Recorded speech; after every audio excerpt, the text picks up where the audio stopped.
Creating a culture of diversity, removing bias from the workplace. Defining unconscious implicit bias. Unconscious, meaning not marked by conscious thought, sensation, or feeling, not knowing or perceiving, not aware.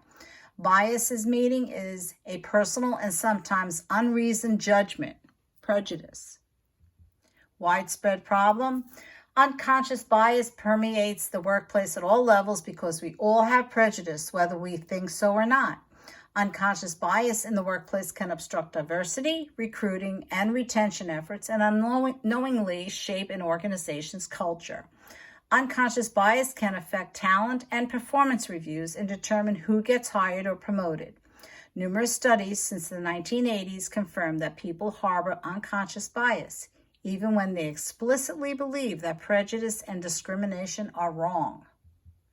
Many types of unconscious bias. Unconscious biases are prejudices we have, but for which we may be unaware.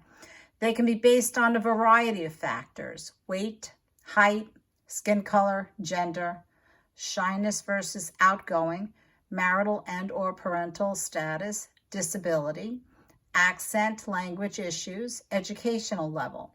If you can name it, there is probably an unconscious bias for it.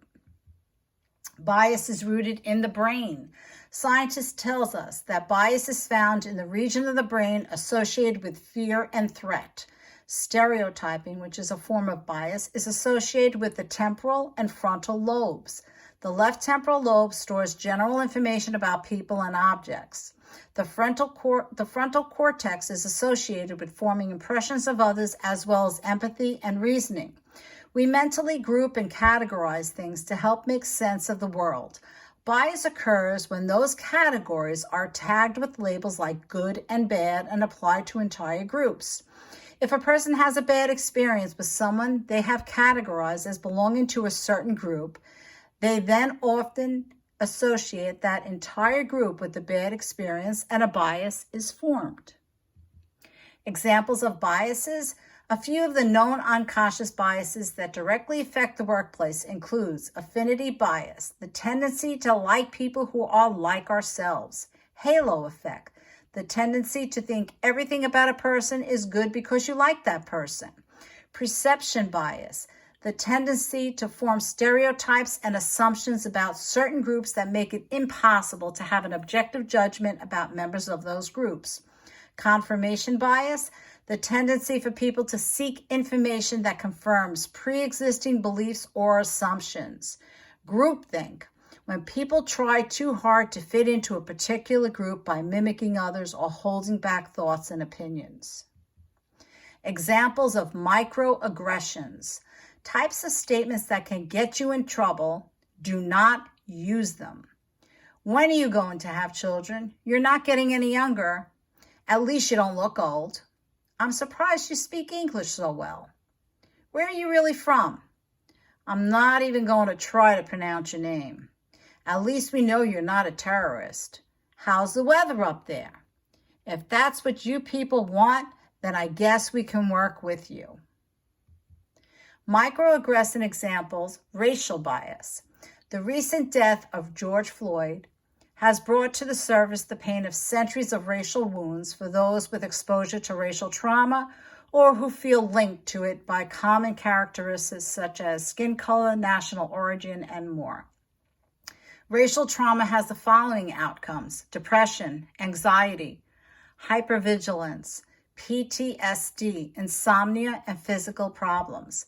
People who are on the receiving end of bias or who are sensitized to it may react in ways that others consider overactions. Do's and don'ts in responding. If staff comes to you with requests regarding accommodation of a sensitive issue, don't say, "You should be thinking of your residents. That's not your personal issue." Work together to see how the request can be reasonably accommodated. Don't say, "I understand how you feel." If you have not experienced bias in the area the person presents to you, such as a racial bias, you can understand. Do say, "I've never experienced that, so I don't quite understand, but I do understand frustration. It makes sense why you feel that way. Validate what the person is saying or asking for and work with them to make reasonable accommodation for everyone. Don't minimize the person's feelings. The issue is important to the person or they would not have brought it up to you. Take action to overcome biases. An important step to address unconscious biases in the workplace is to acknowledge that everyone has them. Identify your own biases so you can attempt to overcome them. Another way to help prevent discrimination and harassment is to communicate with respect. No one should feel belittled by supervisors or co-workers. No one has the right to belittle or demean others, and no one should be discriminated against by others. Diversity, an asset in the workplace. Definition. Diversity means including employees from a variety of national origins, colors, religions, financial levels, sexual orientation, etc. in the workplace. Our goal? To create a culture of mutual respect in which diversity is valued and supported.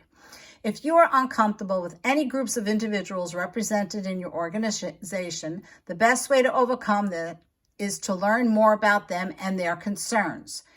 True teamwork does not see color, national origin, sexual preference, gender, age, religion, or a myriad of other differences. Culture of the workplace. All employees should be free from disrespectful action while at work. Title VII of the Civil Rights Act prohibits discrimination or bias based on the following: race, color, religion, gender, sexual orientation, and national origin.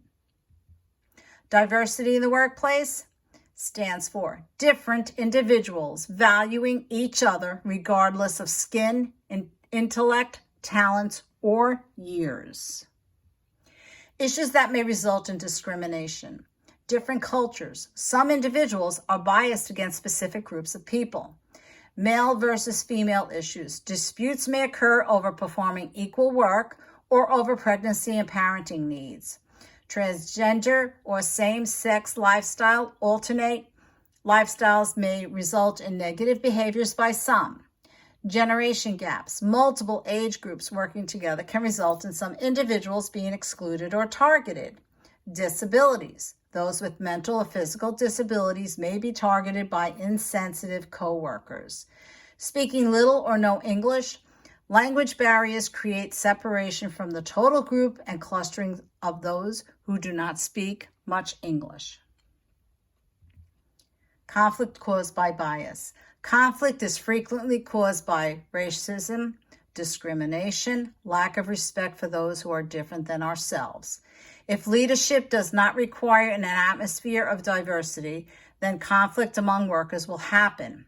If conflict is not replaced by respect for others, job performance and work satisfaction will decline and resident care will suffer. Unresolved conflict can progress to explosive behavior, resulting in workplace violence. Actions that demonstrate discrimination or bias. Unwilling. Unwilling to help certain races of individuals when they request something. Refusing. Refusing to accommodate those of different lifestyles. Ignoring. Ignoring some individuals when they speak to you. Speaking. Speaking rudely to some people based on their differences. Disparaging. Disparaging body language, tone of voice, or remarks made toward those who are of different races, lifestyle choices, religion, and more. Who is responsible to support diversity? Each of us must demonstrate a commitment to maintaining a culture that supports diversity and where everyone is treated respectfully. Inappropriate or discriminatory behavior cannot and will not be tolerated. It negatively impacts the culture of caring that we need to provide.